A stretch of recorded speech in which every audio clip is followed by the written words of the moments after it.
Hello, this is Brian Shannon from Alpha Trends Blogspot. It is the 11th of October, Thursday, and the market's just closed. S&P 500 did lose 81 cents today, or about a 0.5%. So it was down a little bit, but I think it felt a lot worse for a lot of people than what we actually had in terms of actual end-of-the-day numbers when you look at the severity of the sell-off in the intraday time frame.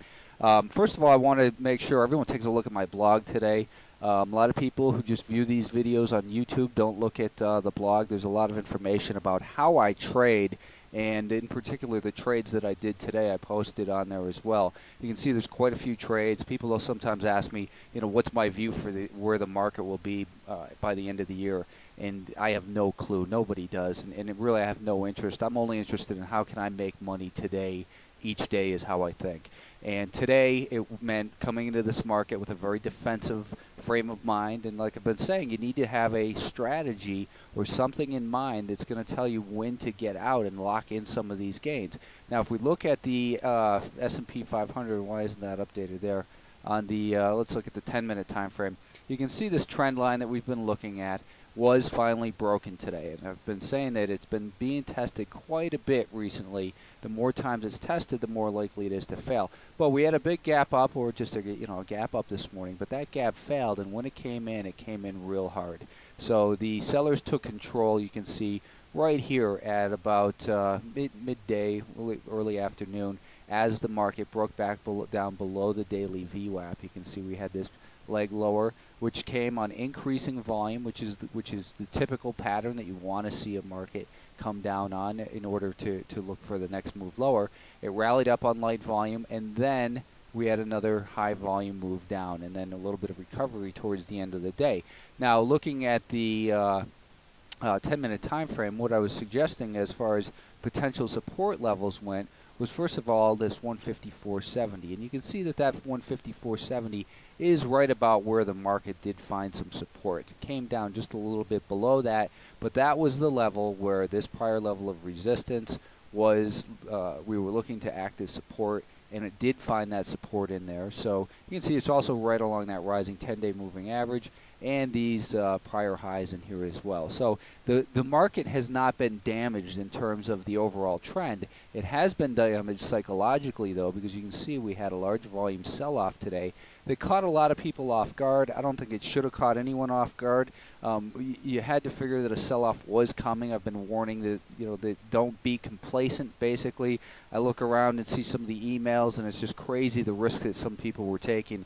And it just seemed like it was due or getting closer each day to some kind of reactionary sell-off.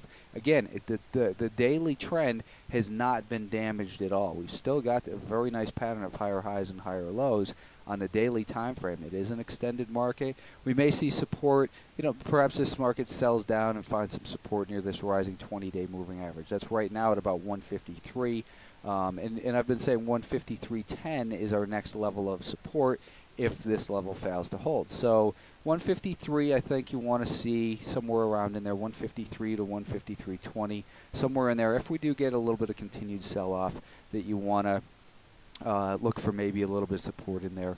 I'm not saying it's going to drop down there, but we had this shock to the market today. Now it's got to do some backing and filling, and I think you're going to see probably a test of that 20-day moving average. I don't know if it's going to come because prices are going to come down to it, or because the 20-day moving average is still rising and it'll come up and meet it as the market turns sideways, or maybe a combination of the two. Bottom line is the market got a little too speculative on the upside, and it's time to just be more defensive in here, and hopefully you locked in some of those gains. I've been talking about having a strategy for locking in gains. We've also been talking about the semiconductors and saying that this range of 39.10 on the upside resistance and 37.80 is support. It would have to break that for something to really happen in this market and get it kind of exciting again. Looks like we've got that, and we're probably due for, I think the market will probably break down below this low right here, which is at about 36.70 or so, and probably come down and retest that 200-day moving average. But you can see here that we had that test, 37.80 level tested yesterday.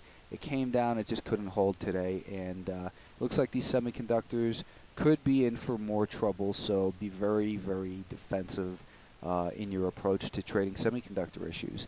The IWM, this left what's known as a bearish outside day, meaning that today's range completely engulfed yesterday's range. That is, the high was higher than yesterday and the low was lower than yesterday, and it closed down on the day. So it's a negative candle. The market has had a phenomenal rally. You can see that people were quick to hit the exits today, and you know, there's been a lack of the reason for the severity of the pullback is a lack of bidders. The shorts have been squeezed out of this market. Normally when a market pulls back, there's short sellers in there supporting the market with their bids, but they're not bidding anymore. In fact, they're probably turning around and reinitiating their short positions, scrambling to get some coverage to the short side. If you look at the 10-minute time frame, we saw that this trend line was broken. It broke below the 5-day moving average as well. We're looking for a move in here down towards that 83 level, 83.10, 83.20. Was actually the number that I have written down here. So 83.10, 83.20.